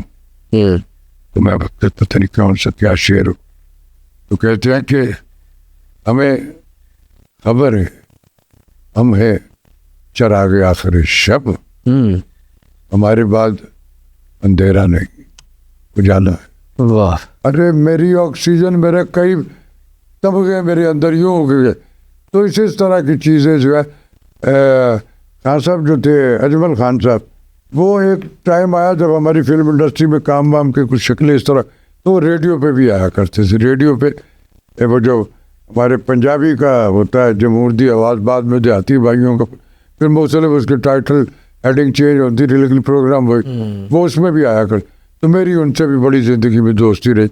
100 तरह के मशावरत जो सजेशंस और जो बातें उन्हें जो मेरी ज़िंदगी में वो काम आई, क्योंकि मैं सुनता था और मैं पूछ लिया करता कि बाबा जी मुझे ये, तो जो मुझे मिलता था मैं अपनी हार्ड डिस्क में फाइलों में महफूज का पूरी सारी ज़िंदगी।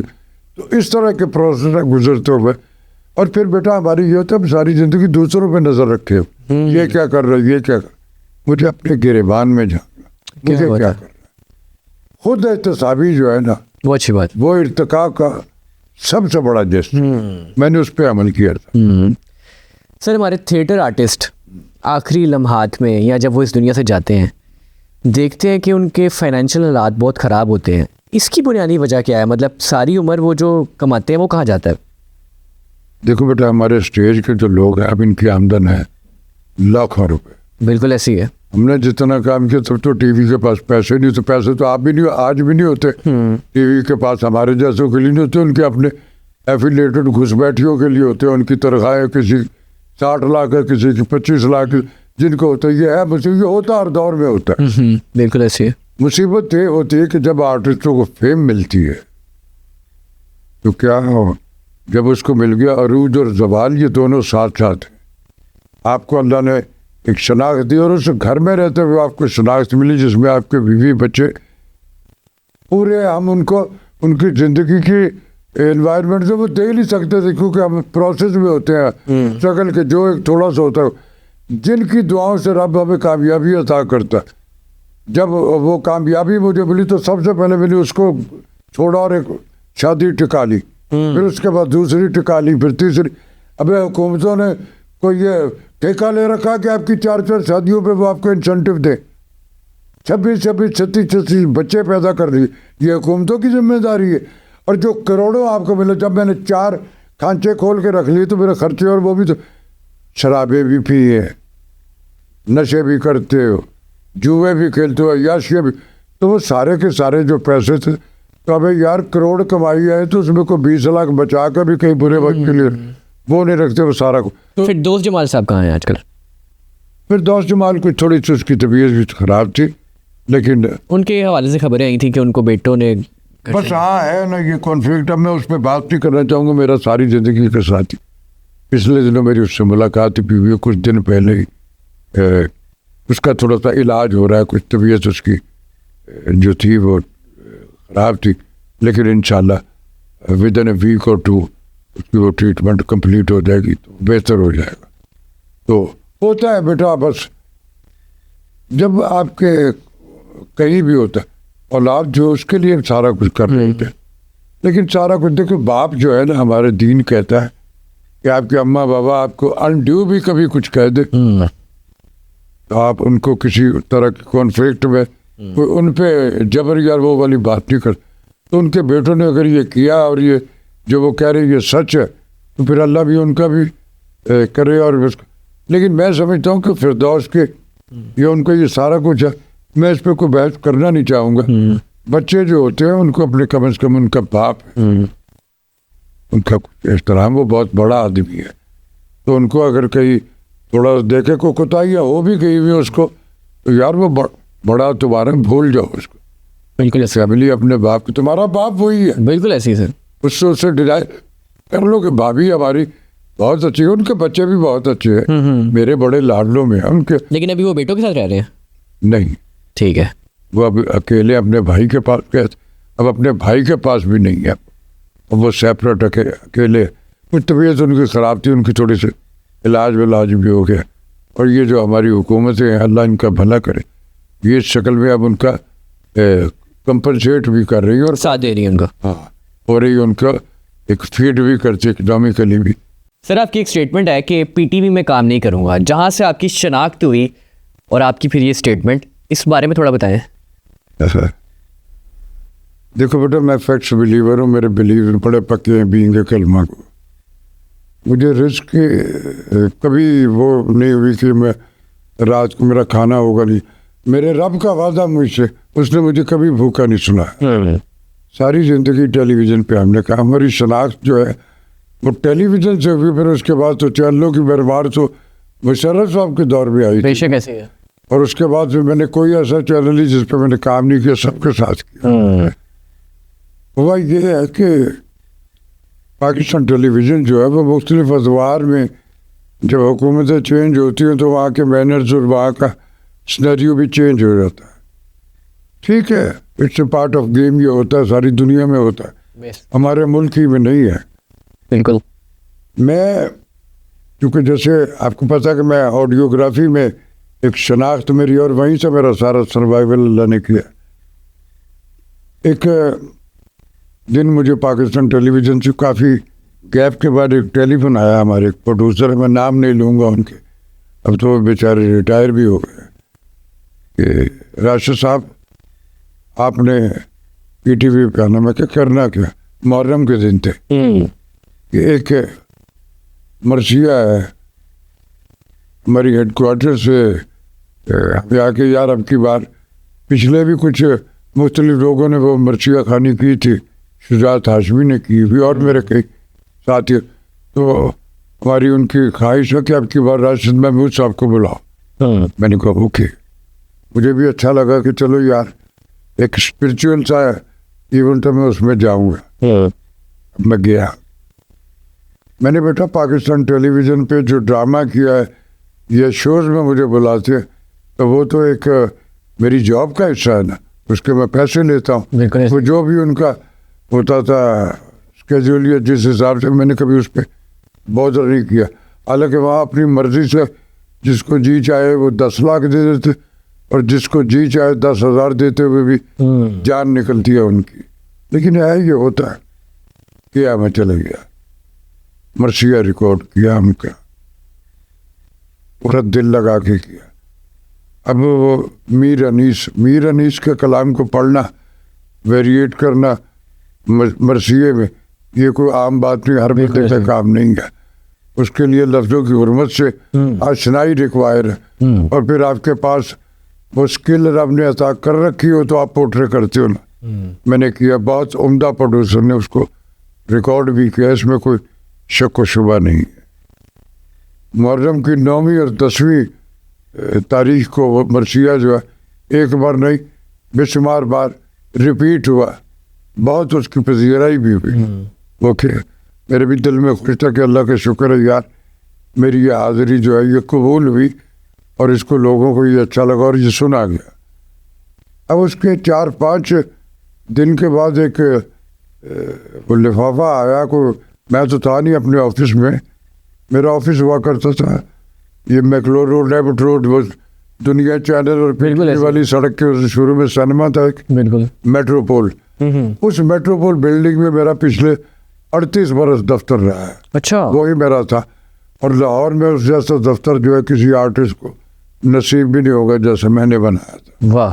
कोई चैनल का कोई बंदा मेरे साथ अगर एक बार मेरे दफ्तर में विजिट कर गया तो उसके बाद उसका कोई भी सेगमेंट तो कहता जी आपको वहाँ आने की, हम आपके दफ्तर में आ जाएंगे और यही करेंगे। अब वो आया है कि तुझने बताया कि ये टीवी का एक बंदा ये एक लिफाफा दे के गया जो मेरा असिस्टेंट था। मैंने उसको क्या है इसमें, देखो ज़रा खोलो। तो खोल के कहा जी इसमें चेक है। तो मैं हैरान हुआ कि मैंने तो कुछ किया ही नहीं, वहाँ तो ये चेक है कहा गया। तो मैंने कहा दिखाओ क्या है। मैंने देखा तो वो चेक था 620 रुपये का। अच्छा। अब मैं हैरान किया।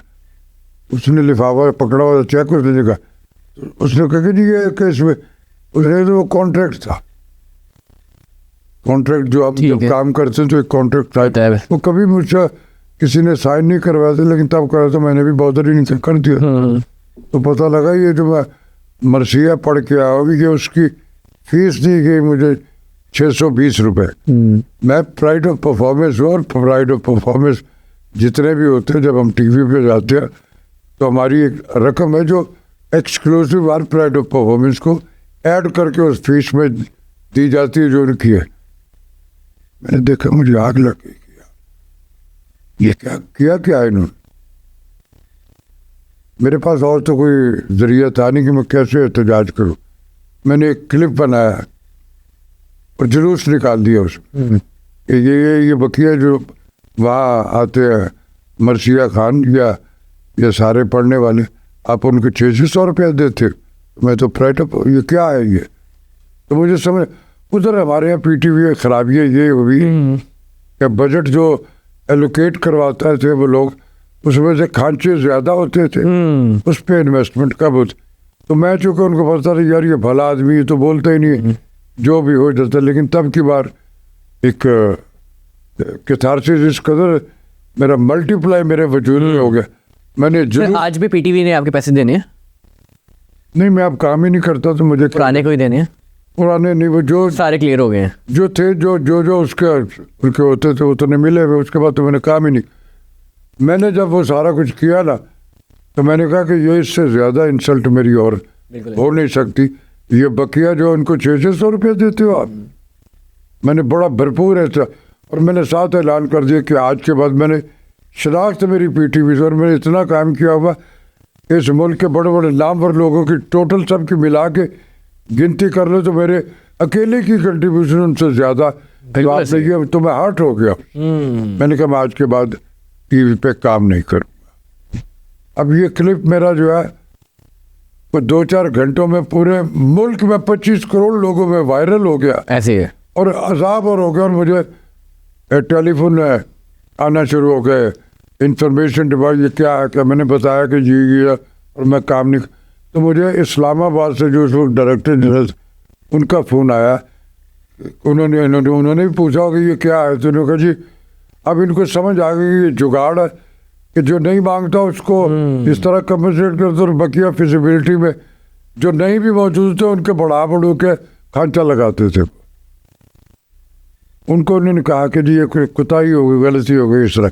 तो उनको मैं कहा जी एक्सक्यूज़ जो है ना गलती नहीं है, मुझे पता ही कि क्या हुआ है, यहाँ क्या होता है। मैं तो आप का तो आना जाना रहता, मैं तो मुस्तकिल यही काम कई दिहाइयों से कर रहा हूँ, पीटीवी की इजाज़त से लेके इस लम्हा मौजूद तक। तो मुझे कुछ बताने की ये इस तरह की, और मैं कहा नहीं आपने कहा, मैं कहा नहीं जी मैं यहाँ दोबारा जा डिग्निटी और वकार नहीं है, मैं वो काम नहीं, प्राइवेट सेक्टर है ना, मैं उसमें कर लूँगा जो मेरे नसीब का होगा। सर गुफ्तगू का सिलसिला तो चलता रहेगा, सेगमेंट की तरफ चलते हैं। आपने 1 वर्ड की सजेशंस देनी है, कुछ मैं पाकिस्तान के बड़े नाम लूँगा। लो, सबसे पहले साइमा जी, बहुत अच्छी आर्टिस्ट, औरंगजेब लगारी साहब।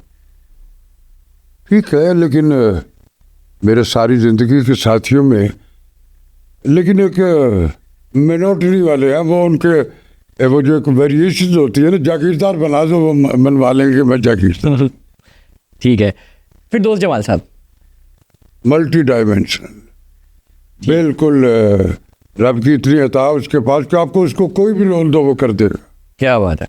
बुशरा अंसारी। बुशरा अंसारी उस जैसी कौन सी आएगी भी, वो भी मल्टी डायमेंशनल परफॉर्मर है। आप कॉमेडी करवा लो पे चाहे कोई रोल दे दो उसको, वो मनवा लेगी अपना। ऐसे ही है। इफ्तिखार ठाकुर साहब। इफ्तिखार ठाकुर है, लेकिन उसमें एक है क्या है, तो वो भी जुगतों वुगतों वाला ही, लेकिन ये है कि उसको जब कभी कोई रोल जो मिलता है उसमें वो लेकिन वो कोशिश करता है कि वो मैं किरदार भी पोर्ट्रे करूं, लेकिन उसकी शनाख्त इफ्तिखार ठाकुर की ज़्यादा है। वसीम अब्बास साहब। वसीम अब्बास भी बहुत अच्छा परफॉर्मर, बहुत अच्छा। सबा फैसल। सबा फैसल बेसिकली तो ब्रॉडकास्टर थी, ये खबरें पढ़ने वाली वो सारी, मैंने भी बहुत सारा काम बिल्कुल किया। ऐसी है। मेरी भी बड़ी लाडलों में से। उसने ग्रूम किया बहुत ज़्यादा। ऐसे ही है। शुरू में जब शुरू में आई थी तो तब इतनी वेरिएशन नहीं थी, लेकिन अब वो बिल्कुल मेच्योर आर्टिस्ट है। जो ड्रामा करती है हिट होता है वो। हाँ, बिल्कुल ऐसा ही। सबा हमीद साहिबा। सबा हमीद तो आउटस्टैंडिंग आर्टिस्ट है यार, बहुत उम्दा। उस जैसी बहुत कम है इस मुल्क में। ठीक है। खलील रहमान कमर साहब। बहुत अच्छा राइटर है। अब ये ना पूछना बंदा कैसा है, बता दें। मैं उसके मेरा यार है, सारी जिंदगी का साथी है। वो असल में थोड़ा सा मिजाजन एग्रेसिव है, लेकिन रब ने जो कलम उससे अता किया है ये बहुत कम लोगों को उस ऊपर वाले की अता है। मैंने बहुत सारा काम किया उसके साथ, उसके आगाज़ से लेके जायज़ कलम पे पहला ड्रामा उसने लिखा था, मैं उसमें भी था। उसके बाद वो लाहौर के टेनोर में जितनी उसकी अपनी प्रोडक्शन में सब में था। फिर जब वो कराची जाके चला गया तो फिर वो थोड़ा सा सिलसिला वाइड हो गया, और हमें हर बंदा जो है कराची में अफोर्ड नहीं करता, तो उनको वहाँ के लोग तो इस तरह का, और वो one and only Khalil Rahman Qamar. ठीक हो गया। नुमान इजाज साहब। Perfect performer. ये वो मेरे लाडलों में से है जिसका आगाज़ जो है मेरे साथ हुआ है, और ये मेरे बड़े लाडलों में से, वो भी बहुत आला परफॉर्मर है। कुछ भी दे दो वो करके दिखा देगा। जावेद शेख साहब। जावेद साहब भी अल्लाह की तरफ से बना के एक पैकेज है, कॉमेडी दे दो, नेगेटिव रोल दे दो, पैथेटिक रोल दे दो, हीरो बना दो। इस आलम पीरी में भी वो हीरो और बनवा लेते। बहुत अच्छा डायमेंशनल आर्टिस्ट है वो भी। ठीक है। सलीम शेख साहब। सलीम शेख ठीक है, राइज है, बहुत अच्छा है, लेकिन अच्छा है, बस ठीक है, ठीक है। ठीक है। सबिया खानम। सबिया खानम। सबिया खान जो हमारी आर्टिस्ट, इस मुल्क में 2 खवातीन हैं जिनके साथ मैंने ज़िंदगी में काम किया और उनको मैंने आपा कहा, वरना मैं सबका नाम लेता हूँ खवातीन का, बेटी कह देता हूँ, ये नाम ले लेता। एक मेरी आपा है जिसको मैंने ज़िंदगी में आपा कहा, आप भी कहता, वो है अजरा आफ्ताब। दूसरी सबिया खानम, सब लोग उनको भाभी कहते, मैं अकेला था जो आपा कहते। और सबिया खानम को उनकी ज़िंदगी में एक प्ले प्रोड्यूसर था, मैं उसका अलहमरा लाहौर में किया था हमने, मैं उसका प्रोड्यूसर था। तो मैं सबिया आपा को उनके घर से जाके, आपा मेरे ड्रामे में काम कर, वेटिंग रूम वो ड्रामा था, बड़ा मशहूर ड्रामा था, तो उसमें बड़ी बिग कास्ट थी उसमें से। तो मैं आपा को उसमें लेके आया, तो उसने कहा राष्ट्रीय ड्रामा, मैं कहा आपा करना तो मेरा ड्रामा। तो सारी ज़िंदगी जब तक वो हयात रही, अल्लाह ऐसे लोग कहाँ से आएंगे, बड़े लोग थे। हुमायूं सईद साहब। हुमायूं सईद इस वक्त तो भाई वो हॉट केक है सारे का सारा। उन्होंने प्राइवेट सेक्टर में जो सबसे पहला अपना प्रोजेक्ट किया था, मैं उसको बड़े लीड रोल में था, रियासत। बिल्कुल ऐसे। सदीम साहब थे उसमें, तलत हुसैन थे उसमें, हुमायूं थे, JQ थी, और कामरान कुरैशी उसके डायरेक्टर थे। दुबई में हुआ था, और ये वो असलम भट्टी साहब और ये हुमायूं साहब दोनों की कंबाइंड प्रोडक्शन थी, बहुत आला ड्रामा था। हुमायूं सईद भी उसने ऐसा ग्रूम किया कि अब वन एंड ओनली है वो। बेशक ऐसी है। अदनान सिद्दीकी साहब। अदनान सिद्दीकी का तो मैं फैन हूँ।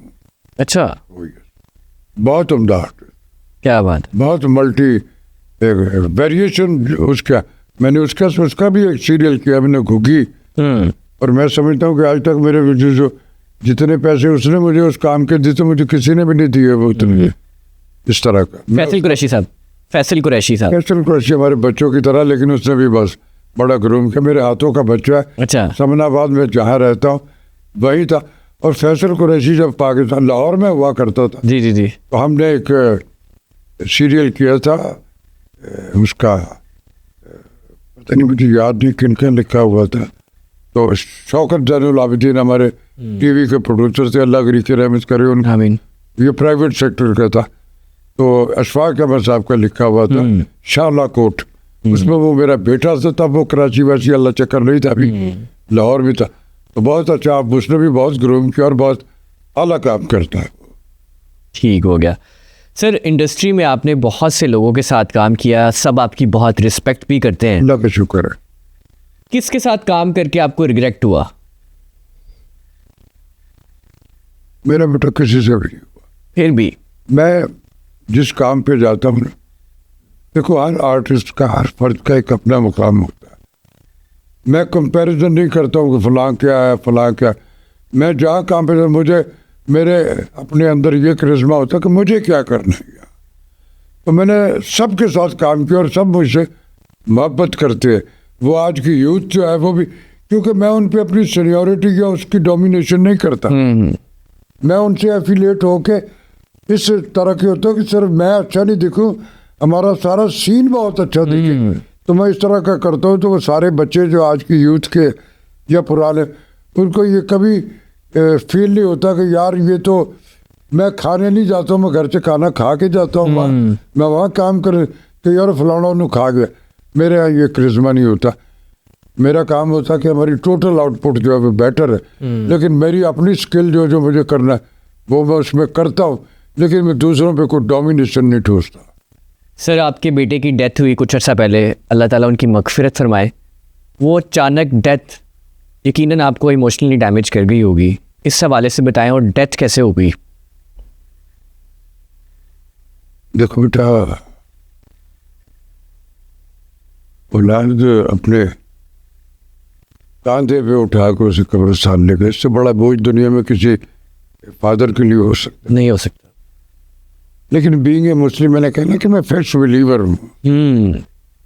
हमारे रिलीजन में आप सब मानते हो ना कि ये जो औलादे होती है ये रब की अमानतें होती हैं पेरेंट्स के पास। ऐसे ही है। तो जो अमानत होती है बेटा उस पर राइट्स नहीं होते। वो उसकी है जिसने आपके पास जमा कराई है अपनी अमानत। आपकी ड्यूटी उस पर केयरिंग की होती है।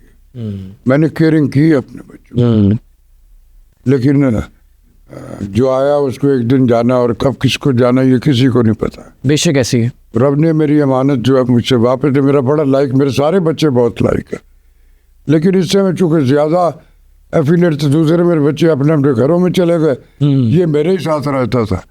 कतर एयरवेज में उसकी जॉब हुई और बड़ी एक एग्जीक्यूटिव पोस्ट पे गया था, 2 एयरपोर्ट पे होता, लेकिन जो आया उसको जाना गिनती पूरी होगी तो ना तो उसके लिए बीमारी की, तो वो सिर्फ उस गिनती पूरी हुई तो रब कहता आ जा मेरे पास, तो वो जन्नतों में होता है। इस पॉडकास्ट का आगाज शेर से हुआ था, मैं चाहता हूँ एहतिताम भी शेर से हो। जाते जाते कोई शेर सुना जाए। मैं जी चाहता है तेज हवाओं में सफर हो, जी चाहता है तेज हवाओं में सफर हो, क्यों ठहरे हुए पानी पे चलता रहा अब तक। क्या बात है sir, once again thank you so much. आपका भी बहुत शुक्रिया बेटा, मुझे बहुत अच्छा लगा जनाब चौधरी साहब और आपकी सारी टीम थे, और मुझे सबकी डिवोशन से देखा और सारे बड़े वेल वैलिड हो तुम सारे के सब। बहुत सारी दुआएं आपके लिए कि अल्लाह भी आपको आसानी और माफ़ का अता करे। Thank you very much. Welcome sir. तो जी नाज़रीन, ये था आज का हमारा प्रोग्राम। यकीनन आपको बहुत ज़्यादा पसंद आया होगा। अपनी जो राय है कमेंट्स में देना मत भूलिएगा। मिलता हूँ एक नए पॉडकास्ट में नए गेस्ट के साथ। तब तक के लिए मुझे फिरोज चौधरी को दीजिए इजाज़त। अल्लाह हाफिज़।